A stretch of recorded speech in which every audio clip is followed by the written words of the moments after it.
Hello friends, today I am teach you the golden rules of accounting which are applicable in all over the world. There are three rules of accounting. First one is personal, second one is real and third one is nominal. The rule for personal account is debit the receiver of benefit and credit the giver of benefit. Debit the receiver of benefit, credit the giver of the benefit. It is the rule for personal. Now, second is real account. For real, rule is debit what comes in, credit what goes out. For real, rule is debit what comes in, credit what goes out. And for nominal account, debit all expenses and losses, credit all incomes and gains. Rule for nominal account is debit all expenses and losses, credit all incomes and gains.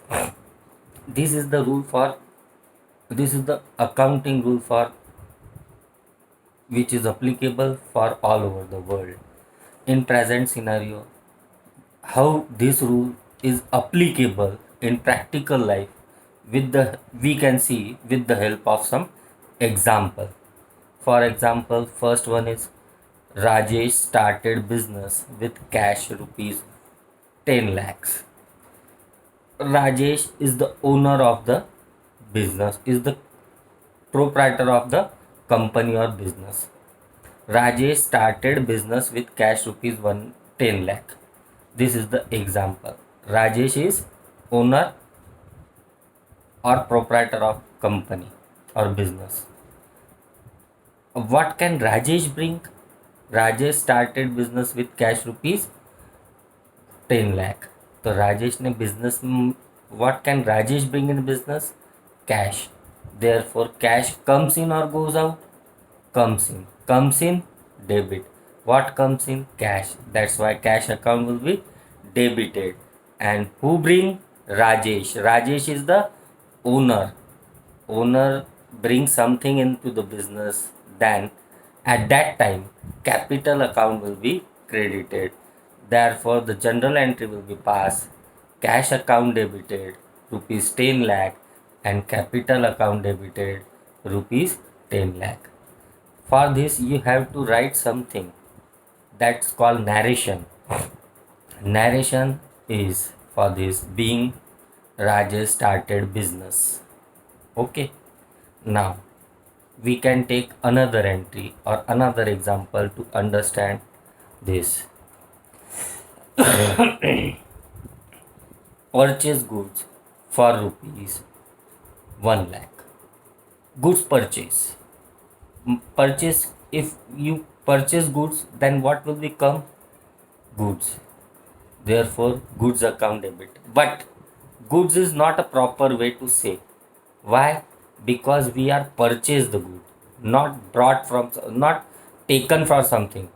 That's why in place of goods we can write purchase account debit. And for goods purchase, what can we do? We can pay for him or not. In this sentence, goods purchase rupees 1 lakh. Only this is given. It means that goods purchase in cash. Therefore, entry will be purchase account debit to cash account credit. Why cash account credit? Because if we purchase goods in cash, it means that we purchase goods and give cash. That's why cash comes in or goes out? Goes out. That's why cash account credited. The entry will be purchase account debit to cash account credit. Narration being goods purchase. For taken some another example, goods purchase from Ram for rupees 50,000. If we goods purchase from Ram for rupees 50,000, in this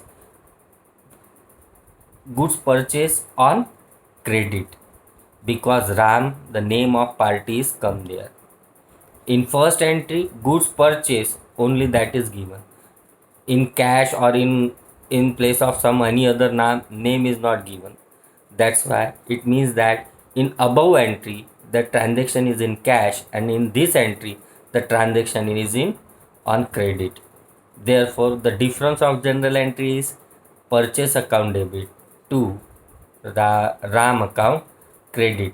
Goods purchase, तो therefore goods comes in debit. What comes in goods? goods ना बोलते हुए अपन उसको purchase account debit बोलेंगे. क्यों? तो अपन ने माल खरीदी करके लाया, चोर के नहीं लाया. चोर के लाते थे तो गुड्स रहता था, खरीदी करके लाया इसलिए परचेस अकाउंट डेबिट है. और टू, किससे खरीदा? राम से. कैश दी थी क्या राम को? नहीं, कैश नहीं दी, इसलिए कैश गई नहीं. तो उसके खरीदा राम से.